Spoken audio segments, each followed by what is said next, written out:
Ang intense ng mga kaganapan ngayon sa abot kamay na pangarap sapagkat mangyayari na nga ang matagal nang hinihintay ng lahat at magkakamalay na nga si Don Pepe. Dito nga ay agad na ipapatawag ni Don Pepe ang kanyang abogado para pirmahan ang last will and testament na ginawa nito para maalis si Zoe sa mga pamamanahan niya. Samantala ay muli ngang magkakatagpo ang landas nila Doc Robert at Lynette dahil sa pareho silang a-attend sa party ng mga bata.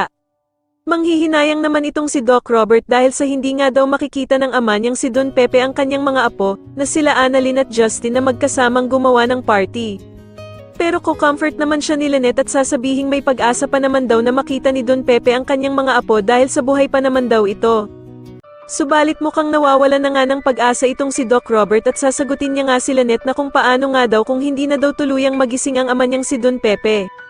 Sa kabilang banda naman ay ikakabigla naman ni Justin ang pagdating ng ina niyang si Giselle sa party at magagalit pa nga siya kay Annalyn dahil sa kung siya ba daw ang nagpapunta dito. Sasagutin naman siya ni Annalyn na gusto lang naman daw sana niyang magkausap silang dalawang mag-ina. Pero agad namang hihingi ng tawad itong si Giselle sa anak niyang si Justin at aalis na nga lang daw siya. At dito nga habang papaalis si Giselle ay agad naman siyang pipigilan ni Justin at mukhang lalambot na nga ng tuluyan ang puso nito.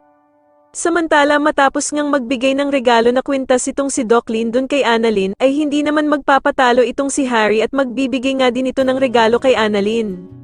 Matapos nga ang naging performance nila Annalyn at Justin ay masusupresa itong si Annalyn dahil nga sa gagawing surprise message ni Harry habang nakasuot ito ng Santa Claus. Sa kabilang banda naman ay sa wakas nga at mangyayari na ang matagal nang hinihintay ng lahat at tuluyan na ngang magkakamalay si Lolo Pepe. Sa tingin nyo dito na nga kaya tuluyang makulong ang bruhang mag-ina na sila Zoe at Moira kasama na din ang kasabwat nilang si Doc Carlos, mas lalo na nga talagang nagiging exciting ang mga susunod na kaganapan kaya naman ay mas lalo pa nating abangan ang mas lalong gumigandang abot kamay na pangarap. Maraming salamat po sa inyong panonood at sana po ay ma-subscribe nyo ako. Maraming salamat po.